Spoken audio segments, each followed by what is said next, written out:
Bharat China के साथ अपने संबंध वापस से ऑन ट्रैक लाने की हर संभव कोशिश कर रहा था। हमारे तीनों क्वाड एलाइज अमेरिका, ऑस्ट्रेलिया और जापान तीनों ने बीजिंग विंटर ओलंपिक्स का डिप्लोमेटिक बॉयकॉट किया था, जबकि भारत ने इसके बावजूद चाइना को सपोर्ट करने के लिए बीजिंग विंटर ओलंपिक्स के डिप्लोमेटिक बॉयकॉट का रास्ता बिल्कुल भी नहीं चुना। लेकिन चाइना ने गलवान घाटी की घटना में घायल हुए कर्नल की फाबाओ के हाथ में ओलंपिक्स की मशाल पकड़ाकर भारत की पीठ पर वार करने का फैसला किया।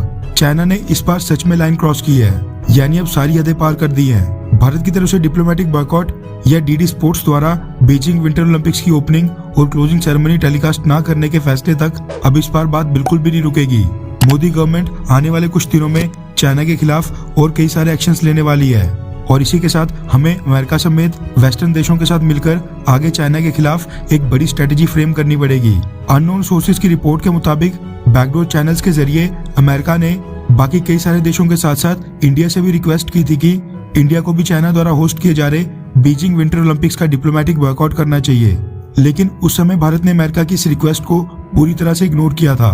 उस समय इंडिया के कई सारे एक्सपर्ट्स ने कहा था कि चाइना के साथ हमारे जिस तरह के संबंध आज की डेट में चल रहे हैं, भारत को भी अपने क्वाड एलाइज के साथ खड़ा होना चाहिए और चाइना के बीजिंग विंटर ओलंपिक्स का डिप्लोमेटिक बॉयकॉट करना चाहिए। लेकिन मोदी गवर्नमेंट ने क्वाड, ब्रिटेन और कनाडा जैसे कई सारे देशों का साथ देने के बदले चाइना के लिए एक पॉजिटिव जेस्चर दिखाया, जो कि अब एक मेजर ब्लंडर साबित हुआ है। चाइना द्वारा इतनी गिरी हुई हरकत करने के बाद से ही ये इंसिडेंट अमेरिका में भी बेहद वाइडली कवर किया जा रहा है। इसलिए अमेरिका की तरफ से भी किसी न किसी की इसके ऊपर प्रतिक्रिया तो आना बिल्कुल लाजमी था और ऐसा हुआ भी। अमेरिका से भी अब इंडिया को सपोर्ट मिलना शुरू हो गया है। रेफरेंस के लिए आपकी स्क्रीन के ऊपर द इकोनॉमिक टाइम्स के आर्टिकल का स्क्रीनशॉट है, जिसके मुताबिक अमेरिकन लॉ मेकर ने चाइना की हरकत के ऊपर एक स्टेटमेंट जारी की है। अमेरिका की एक सीनेट फॉरेन रिलेशंस कमेटी है जो अमेरिका के बाकी देशों के साथ संबंधों की देखभाल करती है।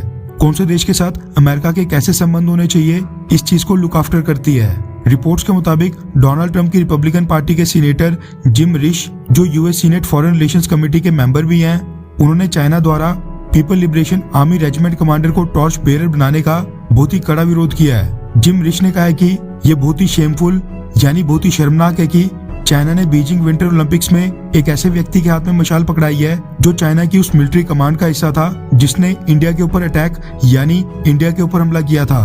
उन्होंने आगे कहा कि वीगर मुस्लिम्स के फ्रीडम राइट्स के साथ साथ अमेरिका इंडिया की सोवरेनिटी यानी कि भारत की संप्रभुता की भी रक्षा करेगा। मतलब कि अमेरिका इस मुद्दे के ऊपर इंडिया के साथ है।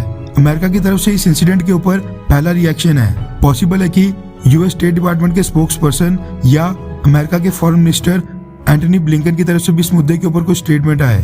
अमेरिका की तरफ से इंडिया को समर्थन तो मिल गया है, लेकिन अब देखना ये होगा कि क्या रशिया भी इस मुद्दे के ऊपर भारत को सपोर्ट करता है या फिर रशियन साइड इसको पूरी तरह इग्नोर करेगी, क्योंकि कई सारे डिप्लोमेटिक एक्सपर्ट्स चाइना की हरकत को बिल्कुल गलत बोल रहे हैं। भारत के कई सारे लोगों का मानना है कि चाइना ने जिस लेवल का भारत से पंगा लिया है उसको देखकर न सिर्फ बीजिंग विंटर ओलंपिक्स का डिप्लोमेटिक बॉयकॉट बल्कि इंडिया को अपने स्पोर्ट्समैन और प्लेयर्स को भी चाइना बिल्कुल नहीं भेजना चाहिए था।